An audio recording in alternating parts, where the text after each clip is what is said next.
Mon exposition s'intitule « Réflexion féministe ». C'est une exposition qui comporte 5 projets qui portent sur la condition de la femme, la manière dont il est possible encore de traiter ou de concevoir la femme dans la société. En ce moment, je suis devant l'œuvre qui s'intitule « Point E ».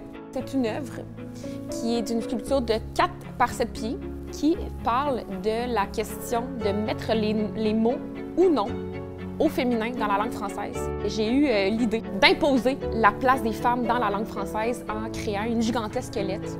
La lettre majuscule représente de façon générale l'importance, le début de quelque chose. La lettre est recouverte de tissu rose brillant afin de venir jouer sur les stéréotypes de genre. La première œuvre dont je suis très fière, au secondaire, je faisais beaucoup de modelage, des figurines en pâte fimo.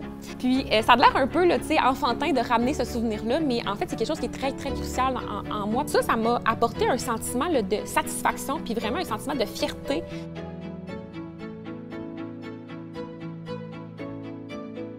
La femme table et les femmes chaises, ce sont des mobiliers qui servent à parler de la thématique de la femme objet, qui est encore très présente. Ce sont des hybrides entre une femme ou une personne et une structure faite de plexiglas. Ce qui est présent dans l'exposition, c'est les tubulures de métal et les plexiglas, ainsi que le vidéo d'une performance que j'ai faite avec l'aide de 15 collaborateurs lors du Festival de théâtre de l'Université Laval en mars 2023. Dans ma vie de tous les jours, j'adore créer dans mon atelier. Par contre, mon processus de création est construit surtout à partir d'une idée. Puis, les idées arrivent un peu tout le temps et partout. Il est possible que je me sente bien partout pour avoir des idées puis pour créer. Mon inspiration vient de la vie en général. Tout est susceptible de m'inspirer. Plus particulièrement, les injustices peuvent venir susciter en moi des questionnements qui peuvent me mener éventuellement à une idée. Par ailleurs, quelque chose qui est plus léger aussi, c'est la lumière, la transparence, les couleurs, la brillance. C'est des choses qui m'inspirent au quotidien. Filtre rouge et souliers. C'est une œuvre vidéo, principalement, dont on voit l'accessoire de la performance, qui est le filtre rouge et les souliers qui sont en arrière. J'ai marché pendant plus de 30 minutes avec le filtre rouge et avec les souliers.